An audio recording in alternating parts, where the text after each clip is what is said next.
ठीक है, इस वीडियो में देखने वाले हैं हम टाइप्स ऑफ कंजंक्टिवाइटिस के बारे में। अब लास्ट वीडियो में मैंने बताया था जनरल साइंस और सिम्टम्स कौन कौन सी होती है कंजंक्टिवाइटिस की। ठीक है, इसमें क्विक रिवीजन करवा देता हूँ ताकि आपको आगे समझने में आसानी होगी टाइप्स। तो सबसे पहले सिम्टम्स देखिए। ठीक है, जनरल सिम्टम्स कौन कौन से है? Redness, lacrimation, foreign body sensation, itching specifically allergic conjunctivitis में प्रेजेंट होती है। उसके बाद स्टिकीनेस किसकी वजह से होती है? डिस्चार्ज की वजह से। ठीक है, तो ये सारे जनरल सिम्टम्स होंगे almost all types of conjunctivitis में। उसके बाद साइंस में आ जाता है। साइंस कौन कौन सी होती है? तो इसका एक निमोनिक है एच डिस्क। ठीक है, एच डिस्क, HDISC। अब एच फॉर हाइपरीमिया। हाइपरीमिया को दूसरा कह सकते हैं कंजेशन। ठीक है, दो टाइप के होते हैं, एक सर्कमकॉर्नियल और एक कंजंक्टिवल। सर्कमकॉर्नियल का मतलब क्या होता है? जो कॉर्निया और लिम्बस होता है इसके आसपास में रेडनेस होगी, ये उसको बोलते हैं सर्कमकॉर्नियल। और कंजंक्टिवल क्या क्या मतलब होता है कि लिम्बस और कॉर्निया से दूर, ठीक है, पेरिफेरी में रेडनेस होगी, पेरिफेरी में कंजेशन होगा। हो सकता है बल्बर कंजंक्टिवा का पेरिफेरल पार्ट, पाल्पेब्रल कंजंक्टिवा, ठीक है, या फॉर्निकल कंजंक्टिवा। इन शॉर्ट लिम्बस और कॉर्निया से दूर होगी कंजंक्टिवल में। ठीक है, तो ये हो गया हाइपरेमिया या कंजेशन। ठीक है, दो टाइप के सर्कमकॉर्नियल और कंजंक्टिवल। अब दूसरा डी। ठीक है, डी में से डिस्चार्ज, दो टाइप के डिस्चार्ज होते हैं, म्यूकोपुरुलेंट और वाटरी। उसके बाद आई में से इन्फ्लामेटरी रिएक्शन, दो टाइप के होते हैं, पेपिलरी रिएक्शन और फॉलिकुलर रिएक्शन। जो पेपिला बनता है वो it is due to hypertrophy of blood vessels. ठीक है, इसकी वजह से वो रेड कलर का होता है। और जो फॉलिकुलर रिएक्शन में फॉलिकल बनता है वो it is due to lymphoid aggregates. ठीक है, इसलिए वो वाइट कलर का होता है। अब दूसरा है एस, सब कंजंक्टिवल हेमरेज। ठीक है, नॉर्मली अपने आप रिजॉल्व हो जाता है, 1 या 2 वीक में, ट्रीटमेंट की कोई ज़रूरत होती नहीं है। फिर सी। ठीक है, सी में से कीमोसिस। कीमोसिस is swelling of bulbar conjunctiva. ठीक है, स्पेसिफिकली बल्बार कंजंक्टिवा। ये हो गए इसके जनरल साइंस एंड सिम्टम्स। अब लास्ट में क्लासिफिकेशन। ठीक है, जो बेसिक क्लासिफिकेशन होती है on the basis of inflammatory reaction और डिस्चार्ज। ठीक है, डिस्चार्ज म्यूकोपुरुलेंट या वाटरी, और इन्फ्लामेटरी रिएक्शन पेपिले और फॉलिकल। अगर म्यूकोपुरुलेंट डिस्चार्ज और पेपिले फॉर्म होता है तो वो होता है बैक्टीरियल कंजंक्टिवाइटिस। ठीक है, इसी वजह से फॉलिकल बनता है और म्यूकोपुरुलेंट डिस्चार्ज होता है तो वो होता है क्लैमिडियल कंजंक्टिवाइटिस। और पेपिले और वाटरी डिस्चार्ज तो एलर्जिक कंजंक्टिवाइटिस। इसी तरह से फॉलिकल और वाटरी डिस्चार्ज होता है तो वायरल कंजंक्टिवाइटिस। ठीक है, ये क्विक रिवीजन था कंजंक्टिवाइटिस के जनरल साइंस, सिम्टम्स और क्लासिफिकेशन। इसका निमोनिक है BCAV। ठीक है, सबसे पहले रिएक्शन और इन्फ्लामेटरी रिएक्शन और डिस्चार्ज को अरेंज करके BCAV, ये हो गया क्लासिफिकेशन। ठीक है, तो सबसे पहला टाइप ऑफ कंजंक्टिवाइटिस जो है बैक्टीरियल कंजंक्टिवाइटिस। ठीक है, उसमें सबसे पहला सब टाइप है वो एक्यूट बैक्टीरियल कंजंक्टिवाइटिस। सबसे पहला एक्यूट बैक्टीरियल कंजंक्टिवाइटिस के बारे में देखते हैं। ठीक है, अगर बैक्टीरियल कंजंक्टिवाइटिस है तो डिस्चार्ज कौन सा होगा? म्यूकोपुरुलेंट। और इन्फ्लेमेटरी रिएक्शन कौन सी होगी? पेपिलरी। ठीक है, पेपिले फॉर्मेशन होगा। अब इसकी वजह से इसको दूसरा बोल सकते हैं एक्यूट म्यूकोपुरुलेंट कंजंक्टिवाइटिस। ठीक है, ये इसका दूसरा नाम हो गया एक्यूट म्यूकोपुरुलेंट कंजंक्टिवाइटिस। अब it is the most common type of conjunctivitis. ठीक है, ये एक एक्स्ट्रा MCQ हो गया। It is the most common type of conjunctivitis is acute bacterial conjunctivitis. अब इटियोलॉजी, ठीक है, कौन कौन से बैक्टीरिया कर सकते हैं? जो most common type of bacteria है वो है ऑब्वियसली स्टेफ ऑरियस। ठीक है, ये most common type. Other bacteria कौन कौन से होते हैं? न्यूमोकोकस, स्ट्रेप्टोकोकस, और एक स्पेशल बैक्टीरिया है कॉक वीक्स बैसिलस। बट जो most common type of bacteria वो है स्टेफाइलोकोकस ऑरियस। अब इसके सिम्टम्स कौन कौन से हो गए? ठीक है, क्लिनिकल फीचर में सिम्टम्स जो जनरल सिम्टम्स थे redness, lacrimation, foreign body sensation, stickiness, discharge. ठीक है, डिस्चार्ज कौन सा होगा? म्यूकोपुरुलेंट। ये सारे जनरल सिम्टम्स होते हैं। फोटोफोबिया भी होगा। ये सारे हो गए general symptoms of bacterial conjunctivitis. उसके बाद साइंस कौन कौन सी प्रेजेंट होती है, ठीक है। जब हम पेशेंट को देखेंगे तो उसके आई में इन्फ्लामेटरी रिएक्शन होगा, ठीक है। पेपिलर फॉर्मेशन होगा रेड कलर का। उसके बाद डिस्चार्ज होगा, म्यूकोप्यूरिन डिस्चार्ज होगा। फिर सीलिया होगा, वो डिस्चार्ज की वजह से आपस में स्टिक कर जाएंगे, मतलब चिपकने लगेंगे, जो आई लैशेज होते हैं वो। उसके बाद आईलिड्स होगी, वो इडिमेटस होगी। फिर जो कंजेशन था, हाइपरेमिया, वो कौन सा टाइप का होगा, कंजंक्टिवल टाइप का।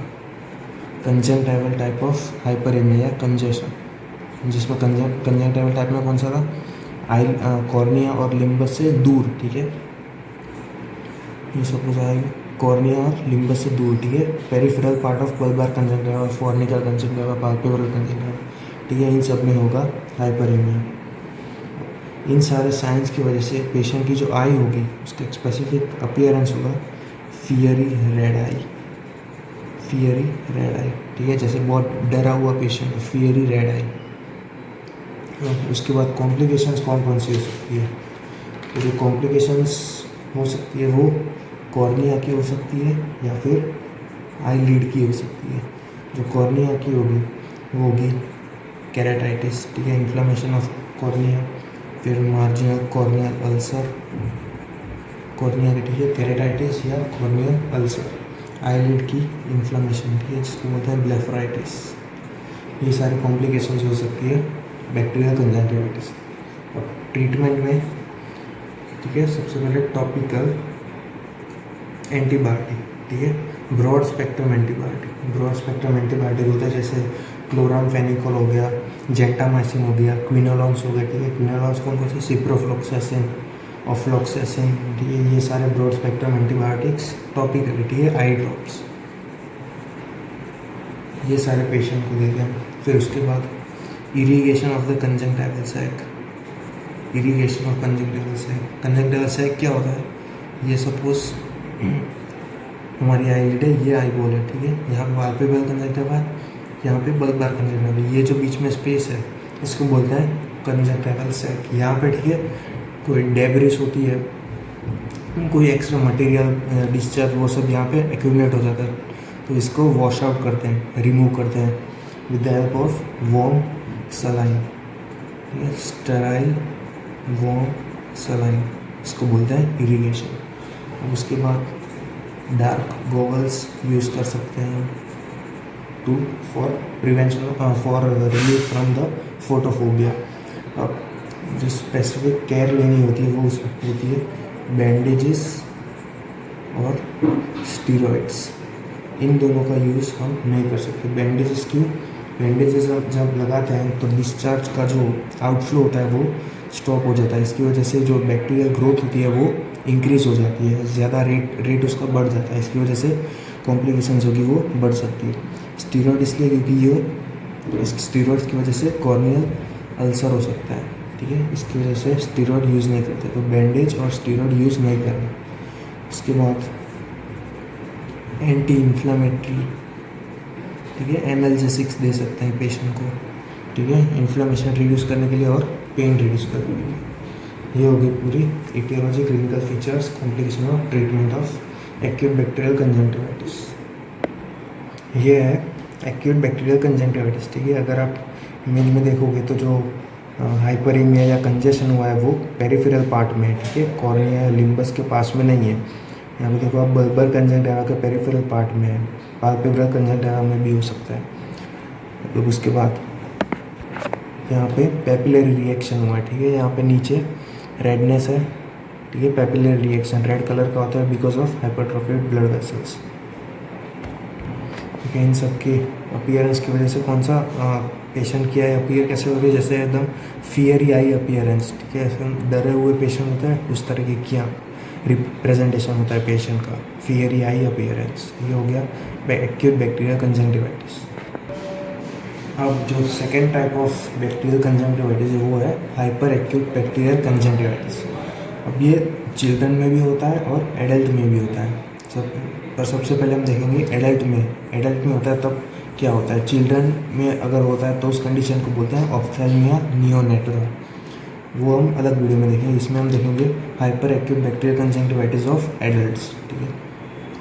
तो इसका एक स्पेसिफिक फीचर क्या होता है, नॉर्मली बैक्टीरियल कंजंक्टिवाइटिस में म्यूकोप्यूरुलेंट डिस्चार्ज होता है, ठीक है, लेकिन हाइपर एक्यूट बैक्टीरियल कंजंक्टिवाइटिस में प्यूरुलेंट डिस्चार्ज होता है, ठीक है। इट कंटेन्स ओनली पस नॉट म्यूकस, ठीक है। तो ये इसका एक स्पेसिफिक फीचर है कि इसमें प्यूरुलेंट डिस्चार्ज होता है जिसमें सिर्फ पस होता है, म्यूकोप्यूरुलेंट डिस्चार्ज नहीं होता। अब इसकी इटियोलॉजी कौन सी होती है, ठीक है, कौन सा बैक्टीरिया कॉज करता है हाइपर एक्यूट बैक्टीरियल कंजंक्टिवाइटिस, तो वो है निजेरिया गोनोरिया, ठीक है। Neisseria gonorrhoeae causes hyper acute conjunctivitis. अब ये बेसिकली जेनाइटल ऑर्गन्स को ज़्यादा अफेक्ट करता है, ठीक है, जेनाइटल इन्फेक्शंस। अब उसकी वजह से जेनाइटल इन्फेक्शन में से ये आई में आ जाता है, ठीक है, इसलिए इसका जो ट्रांसमिशन होगा, ट्रांसमिशन ऑफ द बैक्टीरिया वो होगा ऑक्यूलो जेनाइटल ट्रांसमिशन, ठीक है, ये होगा इसकी ईटियोलॉजी। जब गोनोरिया कॉज करता है इसकी वजह से इसको बोलते हैं गोनोकोकल कंजंक्टिवाइटिस, गोनोकोकल कंजंक्टिवाइटिस भी बोलते हैं इसको। इसके क्लिनिकल फीचर्स वही जनरल पेन होगा, टेंडरनेस, प्यूरुलेंट डिस्चार्ज, ये इसका स्पेसिफिक फीचर, पस कंटेनिंग डिस्चार्ज, फिर swelling of the eyelid, redness, lacrimation, foreign body sensation, ये सब इसके सिम्टम्स हो गए। अब साइंस कौन सी होगी, जो साइंस हमारी जनरल थी कंजंक्टाइवल कंजेशन होगा, ठीक है, जो हाइपरेमिया था वो कंजंक्टाइवल कंजेशन होगा away from the limbus and cornea. अब उसके बाद कीमोसिस भी प्रेजेंट होता है। फिर बैक्टीरियल कंजंक्टिवाइटिस, इसके लिए पेपिलरी रिएक्शन होगा, ठीक है। इन तीनों की वजह से एक ब्राइट रेड वेलवेटी अपीयरेंस होता है, bright red velvety appearance in the eye दिखता है, ठीक है, ये इसका और एक स्पेसिफिक फीचर हो गया हाइपर एक्टिव कंजंक्टिवाइटिस का। इसके बाद हमें सूडो मेम्ब्रेन भी देखने को मिलती है आई में, ठीक है। सूडो मेम्ब्रेन इसलिए सूडो मेम्ब्रेन क्योंकि इसको ट्रू मेम्ब्रेन नहीं होती है, ठीक है, फॉल्स मेम्ब्रेन होती है जिसको हम इजीली रिमूव कर सकते हैं और ब्लीड नहीं होता है, पेन नहीं होती, ठीक है, इसलिए इसको सूडो मेम्ब्रेन बोलते हैं। एक लास्ट स्पेसिफिक फीचर है इसका प्री ऑरिकुलर लिम्फ एडिनोपैथी, ठीक है, प्री ऑरिकुलर लिम्फ एडिनोपैथी। तो ये हो गए इसके specific features, bright red velvety appearance, pseudo membrane और प्री ऑरिकुलर लिम्फ एडिनोपैथी। और जो डिस्चार्ज होता है वो कौन सा होता है, प्यूरुलेंट डिस्चार्ज, ठीक है, ओनली पस कंटेनिंग डिस्चार्ज। अब कॉम्प्लिकेशन कौन सी होगी, कॉर्नियल कॉम्प्लिकेशन या इसमें आइरिस और सिलियरी बॉडी को भी अफेक्ट कर सकता है, ठीक है। कॉर्नियल कॉम्प्लिकेशन में अल्सर हो सकता है, ठीक है, corneal ulcer, corneal perforation, corneal necrosis, ठीक है, ये सारी कॉम्प्लिकेशन ऑफ कॉर्निया हो सकती है। आइरिस सिलियरी बॉडी को अफेक्ट करते तो उसकी इन्फ्लामेशन कर सकता है, आइरिडोसाइक्लाइटिस, आइरिडोसाइक्लाइटिस। अब ट्रीटमेंट पे इसकी सबसे पहले हम सिस्टमिक एंटीबायोटिक थेरेपी देते हैं, सिस्टमिक एंटीबायोटिक थेरेपी देते हैं पेशेंट को, जिसमें 3rd जनरेशन सेफेलोस्पोरिन देते हैं। इसमें आता है सेफ्ट्रिएक्सोन, सेफोटेक्साइन, ये 2 ड्रग देते हैं, इनमें से कोई एक ड्रग देते हैं पेशेंट को जो है 3rd जनरेशन सेफेलोस्पोरिन। अब ये इसको देने के बाद 1 वीक के बाद पेशेंट को एरिथ्रोमाइसिन, ठीक है, एरिथ्रोमाइसिन ओरली, ये जो देते हैं ये इंट्रामस्कुलर, ठीक है। सिस्टमिक एंटीबायोटिक थेरेपी इसमें 3rd जनरेशन सेफेलोस्पोरिन, इसमें कौन सी दे सकते हैं, सेफ्ट्रिएक्सोन और सेफोटेक्साइन, ठीक है, इंट्रामस्कुलरली। उसके बाद 1 वीक के बाद एरिथ्रोमाइसिन ओरल। अगर रिक्वायरमेंट हुई तो टॉपिकल एंटीबायोटिक थेरेपी भी दे सकते हैं, जिसमें यही कोई ड्रग हम रिपीट कर सकते हैं, ठीक है। लास्ट में जो जनरल मेजर्स थे, इरिगेशन, ठीक है, irrigation of the debris material from the conjunctival sac, फिर गॉगल्स, ठीक है, डार्क गॉगल्स, फॉर फोटोफोबिया। और अगर कॉर्नियल इन्वॉल्वमेंट हो गया है तो हम देना होता है टॉपिकल एट्रोफिन। ठीक है, if cornea is involve, cornea अगर इन्वॉल्व हुआ है तो ही देते हैं टॉपिकल एट्रोफिन। और उसमें सेक्सुअल पार्टनर होता है हमारा, इसको भी ट्रीट करते हैं हम by the systemic antibiotic therapy, जिसमें ठीक है हम ये ड्रग्स देते हैं सेक्सुअल जो पार्टनर होता है उसको। तो ये हो गए हाइपर एक्यूट बैक्टीरियल कंजंक्टिवाइटिस।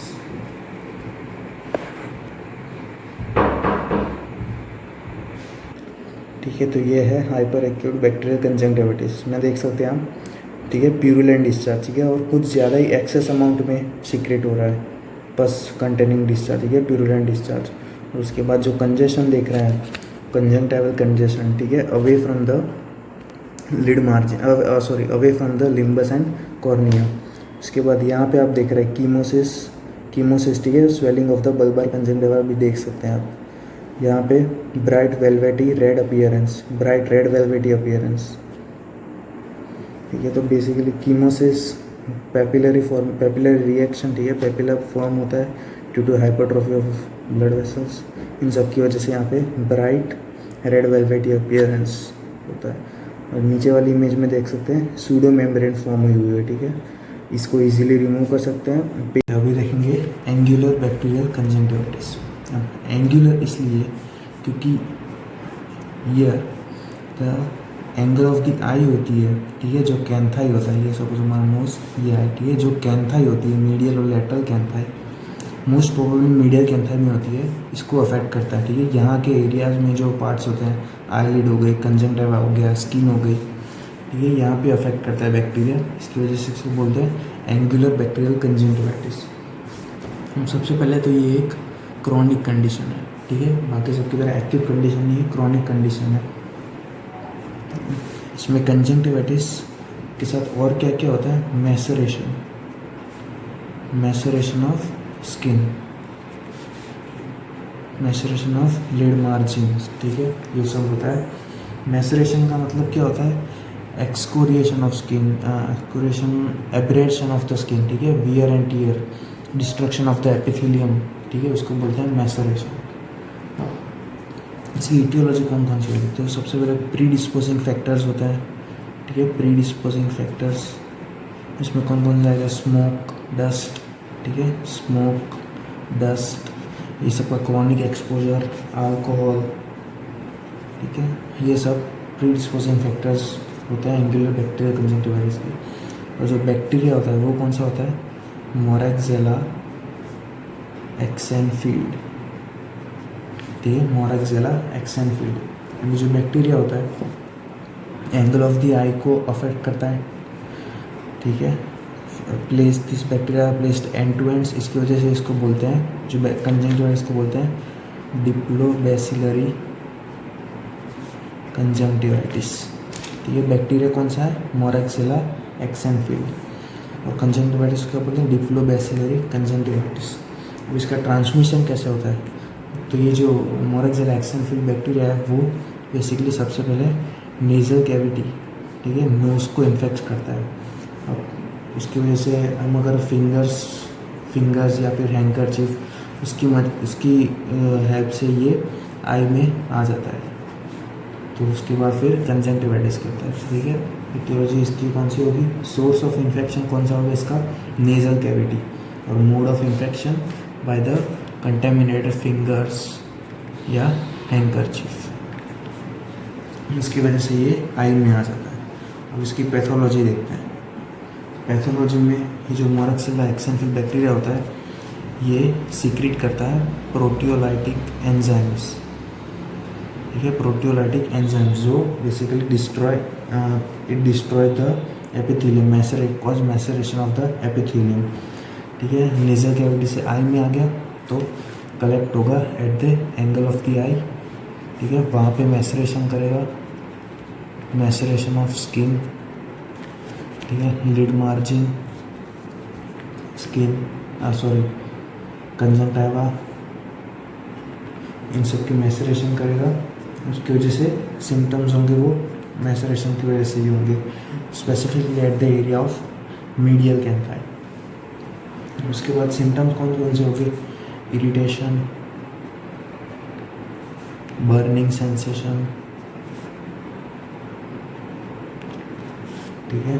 अब बैक्टीरियल कंजंक्टिवाइटिस की वजह से डिस्चार्ज कौन सा होगा? Mucopurulent discharge, mucopurulent discharge, redness, ये सब होगा at the angle of eye. अब साइन कौन कौन सी होगी? Hyperaemia, hyperaemia at the area of angle of the eye. तो वहाँ पे कौन से पार्ट को अफेक्ट करेगा? लिड मार्जिन, बल्बार कंजंक्टिवा और स्किन। स्किन की hyperaemia plus excoriation, maceration, last में डिस्चार्ज कौन सा? म्यूकोप्यूरुलेंट डिस्चार्ज। कॉम्प्लिकेशंस कौन कौन सी हो सकती है? हो सकती है लिड मार्जिन की इन्फ्लामेशन, लिड की इन्फ्लामेशन, ठीक है, ब्लेफराइटिस या फिर कॉर्नियल अल्सरेशन, ये हो गई इसकी कॉम्प्लिकेशन। अब ट्रीटमेंट में टेट्रासाइक्लिन, ठीक है, टेट्रासाइक्लिन 1% आई ऑइंटमेंट के फॉर्म में, प्लस जिंक ऑक्साइड या फिर zinc boric eye drops for 2 weeks.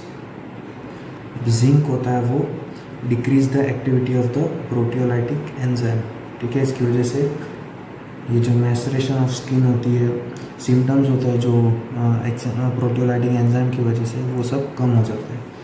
ये हो गया पूरा एक्यूट एंगुलर बैक्टीरियल कंजंक्टिवाइटिस, ठीक है। तो इसमें ये है पूरा science of the angular conjunctivitis. इसमें देख रहा है ये जो मीडियल कैंथाई है, ठीक है, एंगल ऑफ द आई, यहाँ पे स्किन होती है, उसकी मैसरेशन, ठीक है, excoriation, abrasion of the skin हुई है। फिर हाइपरेमिया, ठीक है, hyperaemia at the bulbar conjunctiva, peripheral bulbar conjunctiva near the angle of the eye. फिर hyperaemia of the lid margin और मैसरेशन ऑफ स्किन, ठीक है। ये सारे साइंस होते हैं signs of the angular conjunctivitis के। ये दो स्मॉल मतलब छोटे टॉपिक है, एक्यूट मेम्ब्रेनस कंजंक्टिवाइटिस और एक्यूट सूडो मेम्ब्रेनस कंजंक्टिवाइटिस। अब मेम्ब्रेनस कंजंक्टिवाइटिस में नाम ही है कि यहाँ पे कंजंक्टिवा के ऊपर मेम्ब्रेन फॉर्म होती होगी, ठीक है। ये और ये जो मेम्ब्रेन होगी वो ट्रू मेम्ब्रेन होगी, ठीक है, ना ही सूडो मेम्ब्रेन। ट्रू मेम्ब्रेन होगी तो इसकी वजह से ब्लीड करेगी of the removal, on removal, ठीक है, पेन होगा ऑन रिमूवल, ये सब होगा एक्यूट बैक्टीरियल कंजंक्टिवाइटिस में। इसका कॉज कौन सा होता है? आजकल तो इम्यूनाइजेशन हो गया है, तो इसमें अगर नॉन इम्यूनाइज्ड चाइल्ड होगा, ठीक है, नॉन इम्यूनाइज्ड चाइल्ड होगा, तो उसमें जो बैक्टीरिया होगा वो होगा कॉर्नीबैक्टीरियम डिप्थेरिया, ठीक है, कॉर्नीबैक्टीरियम डिप्थेरिया। और अगर इम्यूनाइज्ड चाइल्ड या फिर एडल्ट कह सकते हैं, ठीक है, एडल्ट बोलते हैं, उसमें जो बैक्टीरिया होगा वो होगा न्यूमोकोकस, ठीक है। तो बेसिकली यही था इतना एक्यूट मेम्ब्रेनस कंजंक्टिवाइटिस में। ट्रीटमेंट में तो टॉपिकल या फिर सिस्टमिक एंटीबायोटिक्स, ठीक है, और जो जनरल प्रिवेंटिव मेजर्स थे वो dark goggles, irrigation of conjunctival साइकोसिस। फिर एक्यूट सूडो मेम्ब्रेनस कंजंक्टिवाइटिस में सूडो मेम्ब्रेनस इसलिए क्योंकि ये ब्लीड नहीं करती, ठीक है, पेन नहीं होता, ये होता है एक्यूट सूडो मेम्ब्रेनस कंजंक्टिवाइटिस में। सूडो मेम्ब्रेन और किस में फॉर्म हो रहा था? हाइपर एक्यूट बैक्टीरियल कंजंक्टिवाइटिस में। ये हो गया पूरा बैक्टीरियल कंजंक्टिवाइटिस फिनिश।